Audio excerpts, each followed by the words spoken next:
Money, money, money, money. There's so much money out there when you're a seller right now. What happens when the money starts getting in your way and greed takes a hold of you? Sometimes it doesn't work out the way you think. Stand by and I'll tell you how a seller just lost everything.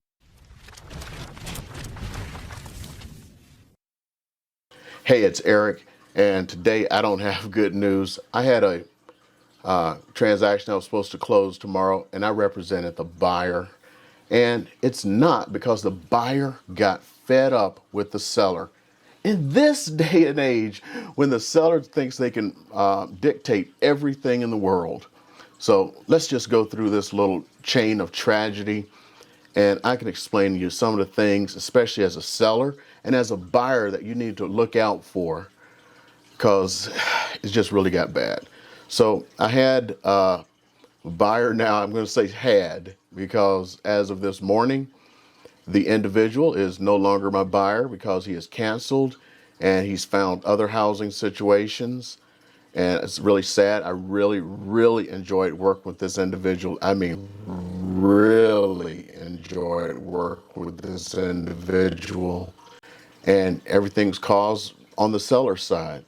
It was because of pure and simple, I don't know if it's cheapness, greed, or what.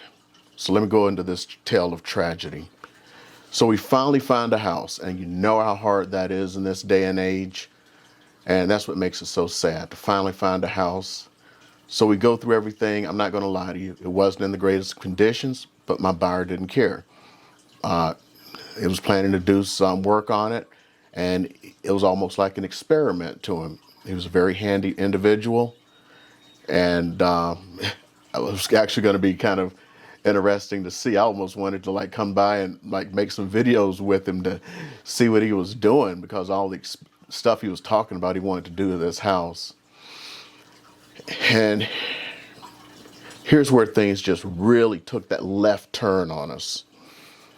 So when we do the appraisal, first of all, the appraisal comes back low, and then we even offer to pay above. So even when we did the initial offer, we offered to pay above, and they wanted to say, no, that's even not enough. We want to do a negotiation, where their negotiation was to pay up to the price that the seller originally wanted. I know, pure greed. Should have been red flag one. Here's the next one. Appraisal comes back with all these conditions that needed to be met. And this is where it gets strange. The seller was 90 years old. Here's where it gets strange.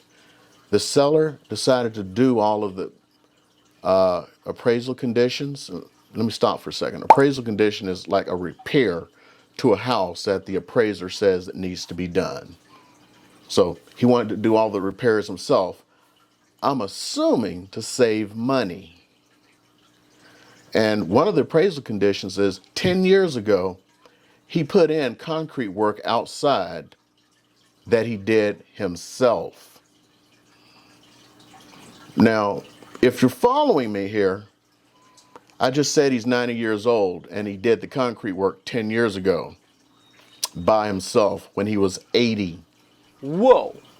So he decided to take it out by himself. Pickaxe style. Bam, bam, bam, bam, bam. 90 years old. I wish I was, I pray, wish, hope that I'm in the shape to go out and pickaxe concrete at 90. But he does it, and along with some other stuff, all by his little old lonesome, a bunch of stuff. Now, the thing is, the appraiser even has to call me up to apologize, saying that he can't sign off on the stuff because he made the stuff worse, because he decided to do it himself instead of getting a contractor. And there are other issues. Like when we went to the walkthrough, he was nowhere near being ready to get the skedaddle up out of there. Probably because he was out going bang, bang, bang, bang, bang with a pickaxe. instead of hiring a contractor. And so the work he originally did, not the work, well, it just made things worse. Had a long discussion with the appraiser. Appraiser was very nice. We had a nice long discussion and everything. It was the cheapness. All he had to do from the very beginning was something as simple as hire a contractor to do that. Now his transaction's falling apart. What his hope is that someone else is going to pay his full price. He's going to raise the price. I know people are getting nuts. Agent texted me actually late last night. I responded this morning because she had put in an offer on a house that expired back in November. It was, I don't want to lie to you guys. Hold on. Let me pull this up. I ought to call her out by her name. Nami. Yeah, she texted me. Let me see here. So it expired in at 335. Another agent took it and put it back on the market at 350 in March. So far, they've raised the price 3 times, it going up to 425 on the 3rd of this month. It's May. I'm kind of dating this video, I know. Just trying to tell you where things are going. That's because they probably keep getting more offers and people going crazy and going all nutty. Dating this video, if you've seen that video about the apple, it really is like that. And that's why I feel so tragic about this. And my buyer is this guy, after all the stuff that he pulled, he's probably going to put this house right back on the market and get even more money for it. So my buyer, he just lost. And I feel so sorry for this guy, man. I feel so sorry. But that's the way it is. It's tragic. He ran out of time on some things. Where we were at the goal line, we're supposed to close tomorrow. So less than 24 hours, he would have had a house. Each person does their own thing, and I respect his decision. I'm just saying this really was on the seller.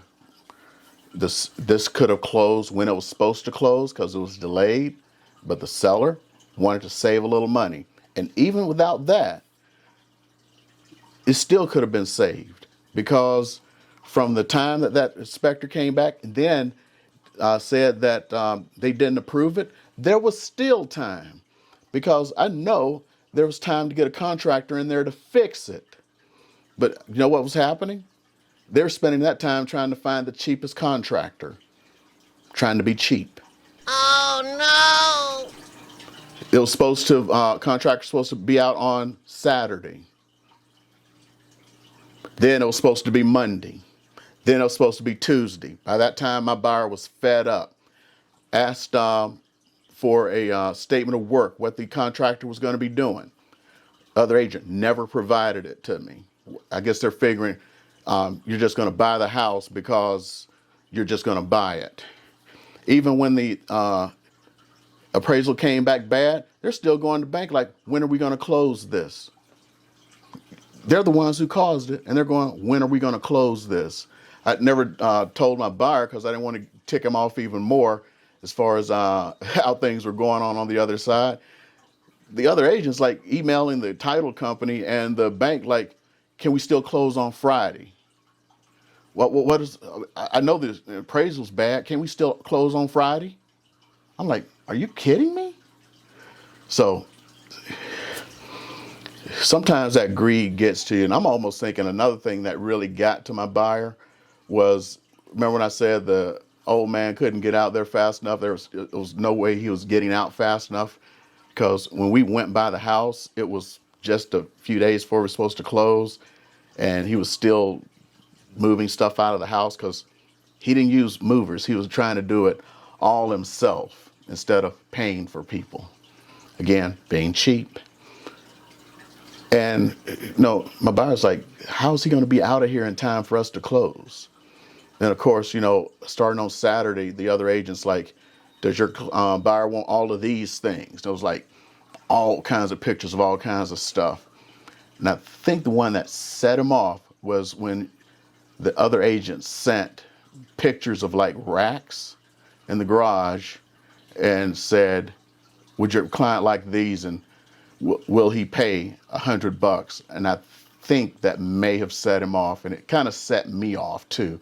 It's like, you can't get out of here and you want to sell me the crap that's in the house you can't get out of fast enough?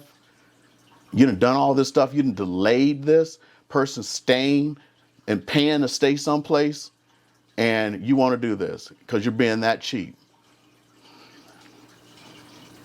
So don't be that cheap, y'all, because I have a question. What happens if the next person isn't going to pay over the appraised price? So hope he chokes on it. So anyway, hit that like button and look at that next video. And don't forget to subscribe, because I keep coming out with new content every week trying to tell you guys the truth.